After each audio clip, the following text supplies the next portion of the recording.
What's up, everybody? Welcome back to the Tampa Bay Buccaneers rebuild franchise on Madden 20.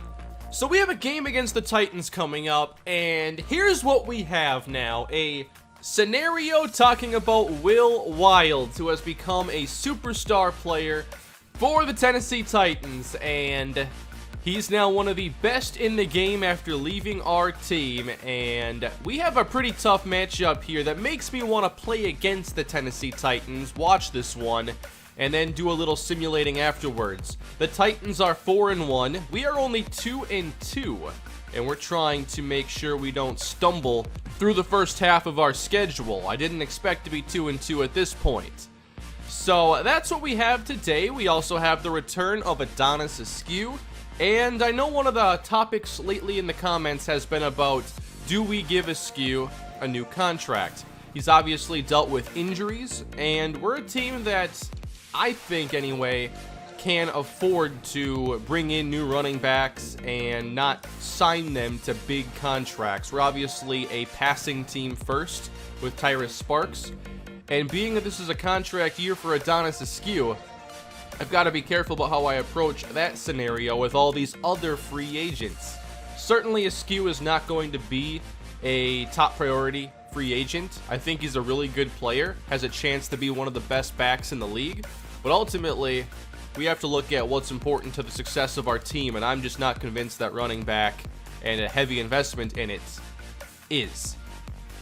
It might be a good idea to get familiar now with this running back draft class, and I think that regardless we're going to be looking for a running back because Angel Copeland's like 27 years old. Lyle Huggins here from Columbia. We have a receiving back with good carrying, B catching in the top 3. We don't normally see that. I want to scout the late round running backs first, just see what the value looks like later on. So the late rounds aren't that promising, and I want to focus on elusive back or receiving backs. So far, not finding a whole lot, but we'll continue scouting this, don't worry. As I said, we are a passing team first, and we will upgrade quarterback Tyrus Sparks right now. Awareness, break sack, throw on the run. That's pretty cool. Sparks is just 28. Devin White, his contract is up after the end of his season. He's a 92 overall, incredibly valuable at inside linebacker, and I don't see us not trying to make a deal work out. He's just way too good and almost impossible to replace. Max Heenan is under contract, and he's part of the reason why we're having salary cap issues. He's a good player, already under contract, a lot like many other players on the team. So it's just all about the balance of everything because you can't keep everybody. Here's Antonio Tandy trying to get him upgraded as much as possible this year, and that's a good zone boost right there. Nathan Parson up to a 70 overall as we go field general, and this all pertains to run defense. Then Jaron St. Clair, backup safety. Why don't we go with the zone archetype this time?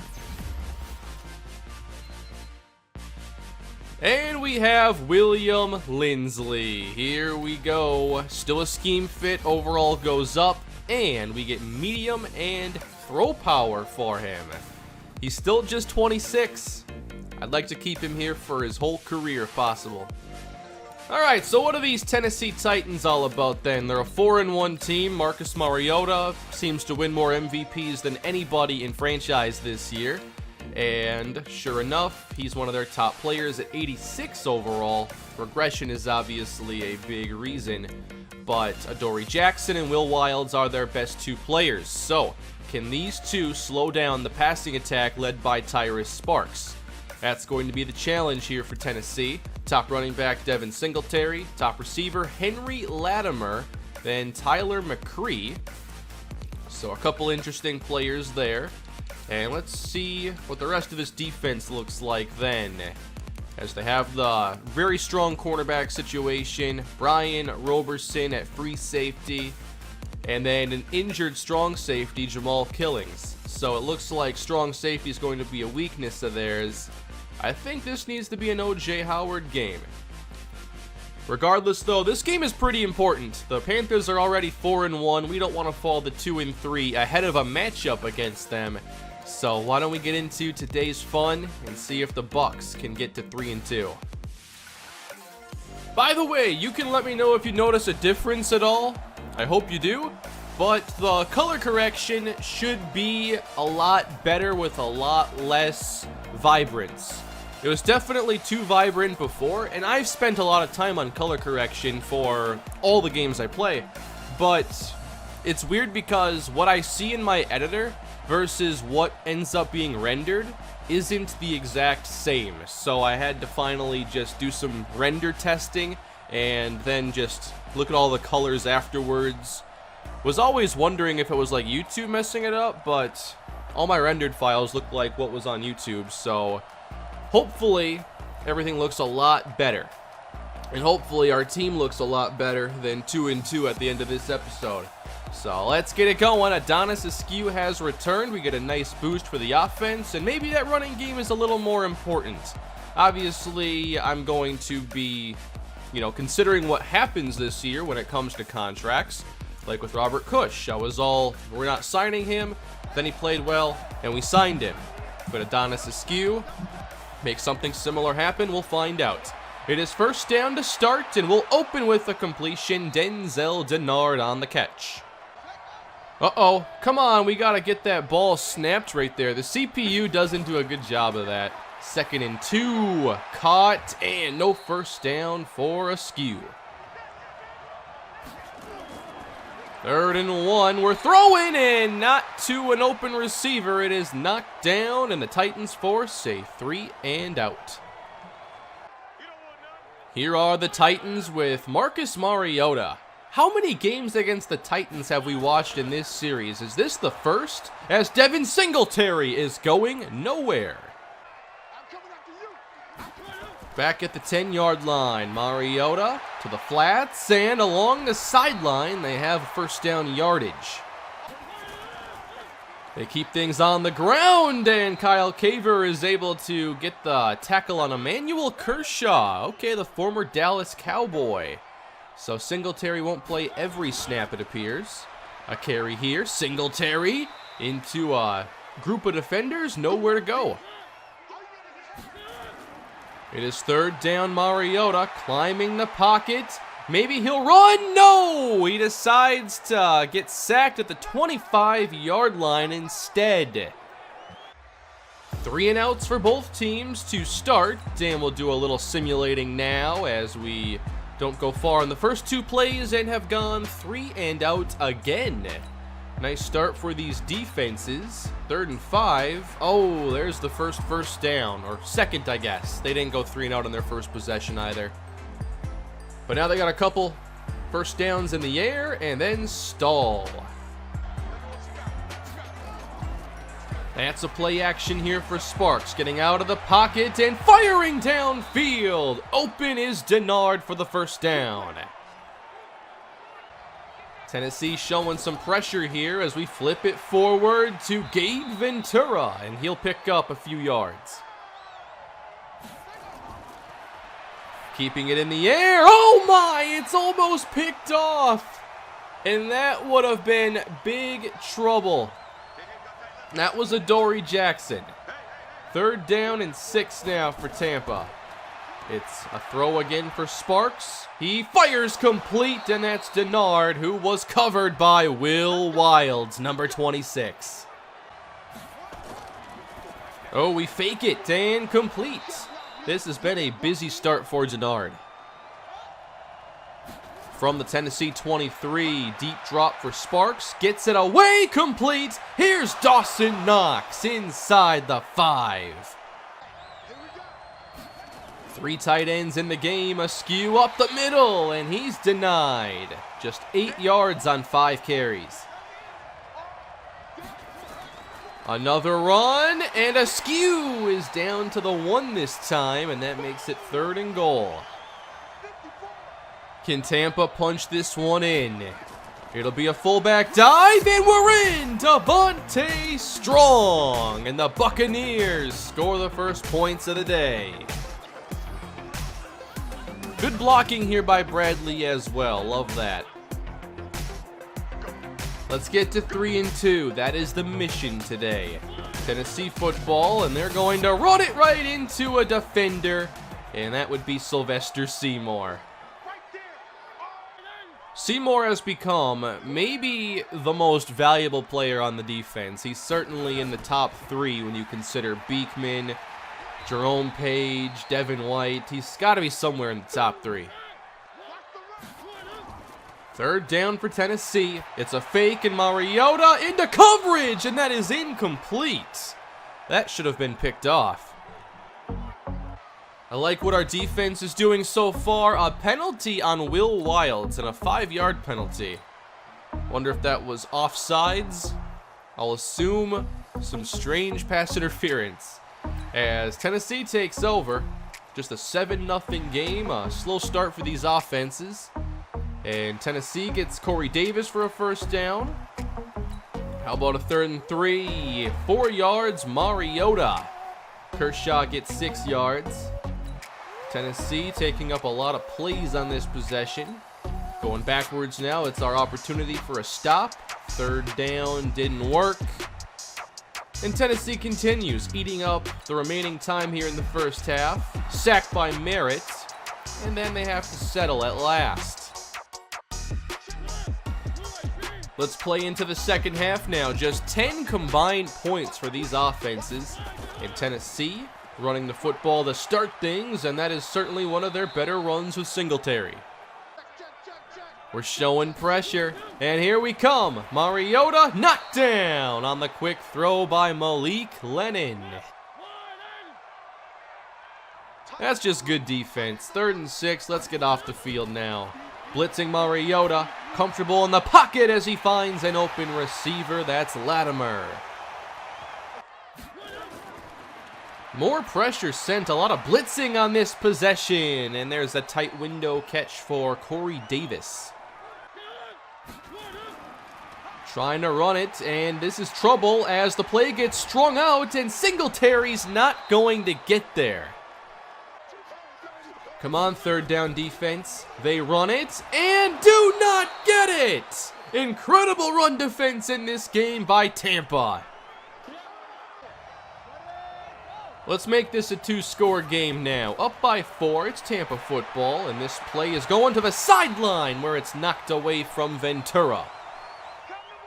Feels like it's been a little while since we watched a game quite like this. Now off the fake, a throw to Lodge, and that'll pick up 15.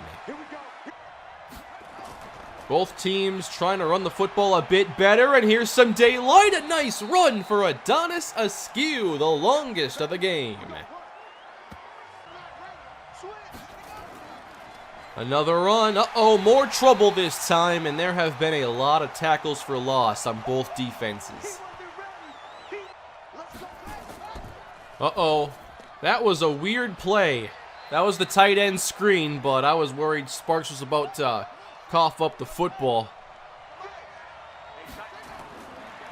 3rd down now, good protection to Sparks. That's a tough catch. Wilds all over Denard, who makes the reception. You gotta respect this Tennessee defense for sure. 1st down now, and in the flats we have Knox getting 5. Motion, the flip to Ventura, gets a block in, the 1st down, up to the 22. We used to see this look all the time, and it's the first time today we go split back. 7 to protect, and caught. Ventura inside the 10. Ventura slot right, we're getting him involved today. We go draw, cutting outside, Copeland to the end zone! Touchdown! The vision and the speed. There's something about Angel Copeland. He's a very, very good back. I love what he did on this play, and I don't think many running backs run that play quite like that.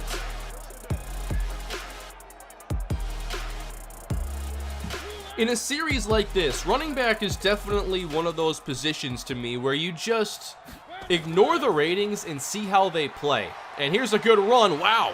Ducking under a defender is Singletary as he gets 10 yards. But you just gotta see, what do the traits and ratings all combine to mean? And for Angel Copeland, who's just like a mid-70s overall player, he runs with incredible vision, and his burst is definitely enough to be a difference. Robert Cush is going to sack Mariota on this play. But I mean, when we watch Copeland, he's just so good. Unfortunately, his sim stats have not been quite as good. He is a lower rated back, but something to consider going into the future. Handoff now, flag down, that's a fumble, and they're going to keep it, luckily for them.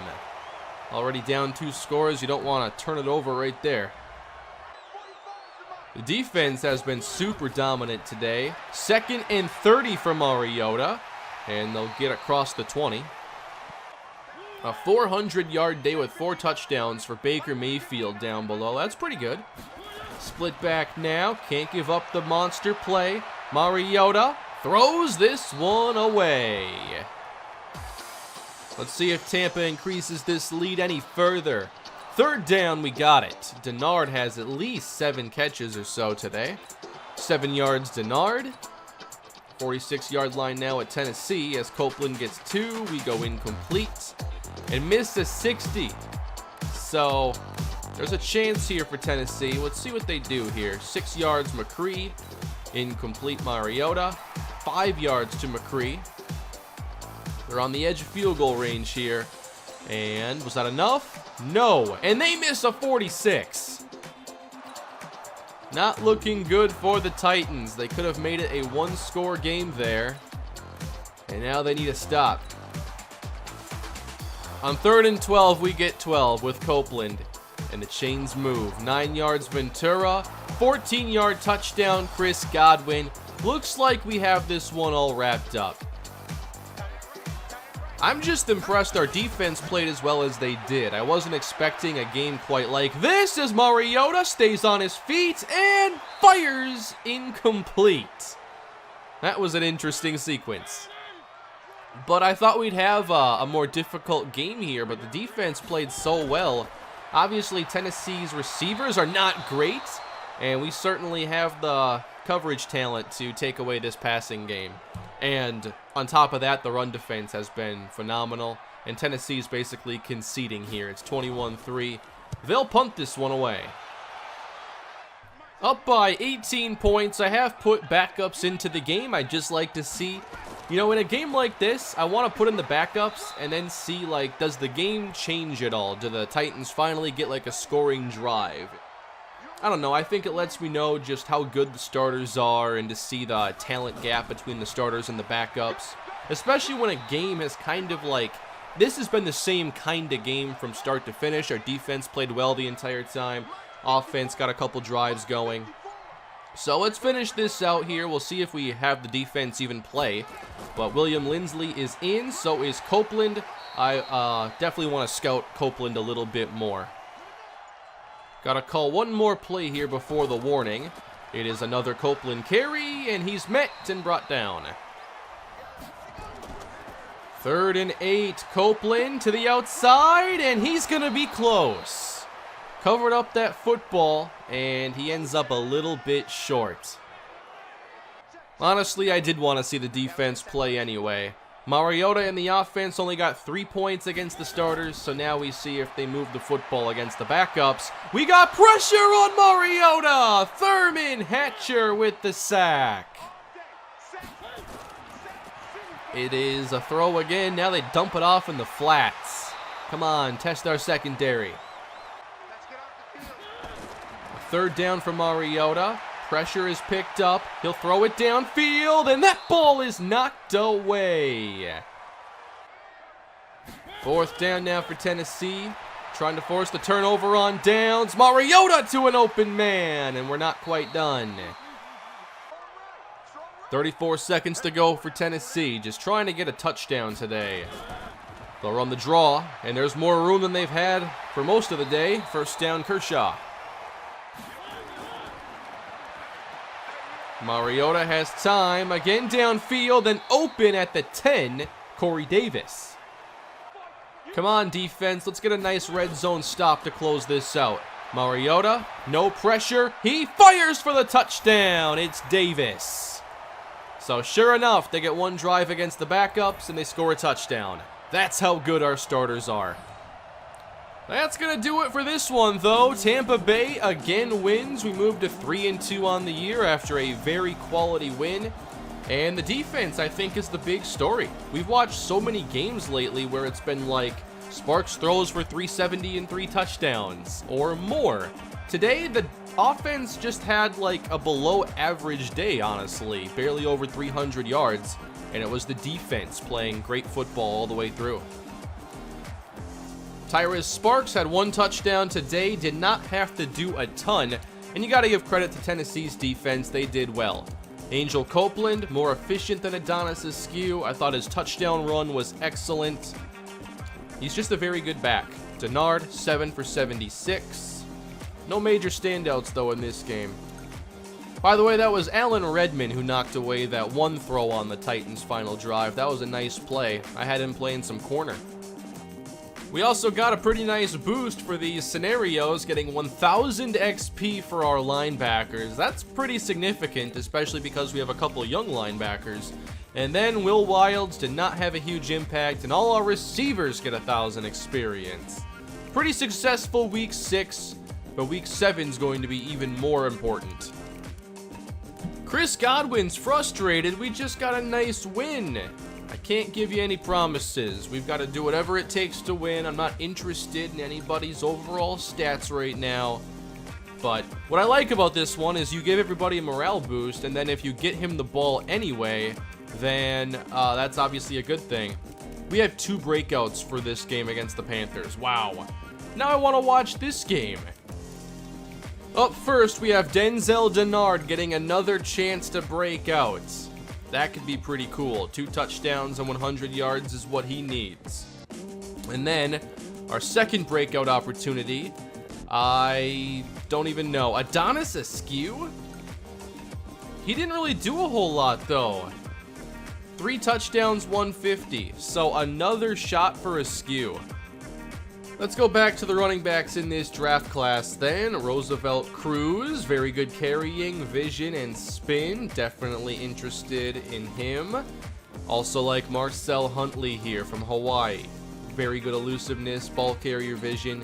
High vision is kind of a necessity for a running back that I draft in this series, and it looks like we have plenty of options when it comes to that. Denard Buckley doesn't have the vision there in the top 3. And of course, I'll scout the best running backs, but I have to save Shea for next time. Raphael McKinley, though, A- vision, very good carrying and juke, early first-round talent. We will sim through this week, though, against the Panthers. I think that we will maybe watch week 10, but I'm okay simming past this one. Got some upgrades to take care of first, beginning with Sylvester Clark, who's an 83 overall. And I guess I can go with whatever here. The ratings are pretty similar across the board.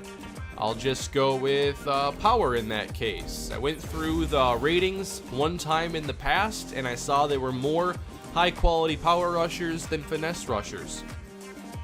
Kyle Caver's looking for a new contract, and I think it's going to be a pretty expensive one, especially with the superstar development. Tyrone Bradley, our center, is up to an 80 overall. Lead block, run block finesse, pass block as well. Pretty good. Route runner for Steven Stevens, 5 ratings going up, including 3 to short route running. Not too bad. Here are the 3rd-year receivers' ratings. William DeVoe is now a speed rusher. He's one of our backup defensive tackles. That's a nice boost right here for the rookie. Finally, we have Gabe Ventura, who needs a lot of development overall, but definitely excited to see what type of career he can have. Slot development here, awareness, catching, even speed going up here with a little route running as well. So pretty happy with that. The Panthers are able to defeat us in overtime, 27-24. All right, a very good game here. Dak Prescott is the quarterback now of the Panthers. 3 touchdowns, 2 picks. When did they get Prescott? I don't remember that at all. Sparks had 2 touchdowns. McCaffrey didn't really get going. Askew didn't either. How about the passing game? Godwin went for 121. He'll be happy with that. But Denard did not get his boost. Ventura got some more production. So, again, we failed to get players' developments up. But it's supposed to be tough. We had 1 sack for Kyle Caver. That's a tough one there. Let's finish our running back scouting today. Dwayne Shea. He is another early first-round talent at the position. So I think there are plenty of options at running back if we don't decide to bring back Askew. Very interesting that Copeland is as good as he is with only 73 ball carrier vision. I assumed it was much higher, but he doesn't play like he has 73 ball carrier vision. Tampa loses another close one by 3 to the Seattle Seahawks, and now we're only 3-4 on the season, in last place in the NFC South. This is the last thing I expected here. Garrison Wade with a nice day against us. He's doing quite well after leaving Tampa. Godwin and Ventura found the end zone. Back-to-back games with a score for Gabe Ventura. So this team now is definitely in a tough spot at the moment. Wow, we've lost again. 42-38. We now have 5 losses on the year. And 4 of those losses are by 4 points or less. But our defense just allowed 42 points? Are you kidding me? I mean, Deshaun Watson, 5 touchdowns. I guess against this team it makes sense. But this should not be happening to our team right now. Why are we playing so poorly? Cam Smiley scored 3 times. Mike Evans scored against us. Chris Godwin had a big day, but it just didn't matter. Both teams were 3-4 entering this one, and the Texans are able to get back to 500. Meanwhile, our season's in some major trouble. We now find ourselves at 3-5, well behind the Carolina Panthers here in the division. And if we don't have a big turnaround here in the second half, we're going to be out of the postseason for the first time in a very long while. I think since Tyrus Sparks' rookie season. So next episode, we'll try to save the season. If we're not able to, we'll probably get through the whole thing, I'd imagine, unless there's something that I want to watch. And you know that I can find a reason to watch just about any game. But next episode, we've got to turn this around. This is not good. Why don't we check out some of the stats here and try to figure out what our weaknesses are at the moment. Obviously, throwing the ball is not our weakness. We're the 3rd best in passing yards. Our running game, though, is definitely struggling. We are 2nd worst in total rushing yards this season. So we end up with the 2nd best scoring offense, and it's really all passing game. Defensively, it seems that's been our weakness lately. Run defense isn't bad at all. It's average. How about our pass defense? Okay, we're allowing a lot of passing yards. Are we getting to the quarterback this year? Yes, we're top 5 in sacks. Maybe it's something like this, like 3rd down, that I don't know how to target if it is the problem. But that doesn't appear to be an issue. Very difficult to say what is the major problem with this team right now, especially when we've lost a lot of close games. So, a lot of games that could have gone either way, which makes me think we could still turn this around. But it's going to take a big second half comeback from this team. Tyrus Sparks, he's not the problem. 19 touchdowns, 4 interceptions on the year. The running game, sure, it could be better, but it's not the reason that we've lost these games. The passing game and the receivers are doing fine. Pretty good production today for Gabe Ventura. That's one of the only good things of this episode. But defensively, something is wrong right now. 6 sacks here for Robert Cush. That leads the team. Hopefully we can find a way to turn this around. 7 for 10 isn't great. Missed a short one and 2 long ones. There's a lot to figure out for next episode, and that includes contracts. Especially if it's the last episode of the season, we've got to figure out then, like, who we keep on this team. Let me know what you think down below. Who do we consider letting hit free agency? I don't want to lose Devin White, but then do we need to find a way to make sure we keep Kyle Caver? He's only 24 years old, and he wants a 4-year deal, and he has Superstar now, so he's going to continue getting better. If he doesn't get signed here, he's probably going to be a star somewhere else. Sylvester Clark is hitting free agency, and do we already have too much invested into our offensive line? Do we have to consider letting him go? What about Kevon DeVoe? Do you give him an $82 million contract? Very, very tough decisions upcoming for this series that'll impact the rest of it, of course. So I want your feedback down below. What do you think about the contract situations on this team? That may be more important right now than the record.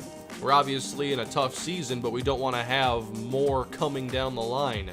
That'll do it for today, everybody. Thank you all for watching. Please leave a like on the video. Don't forget to subscribe. And next time we'll see if we can turn this ship around. Have a great day, and I'll see you soon.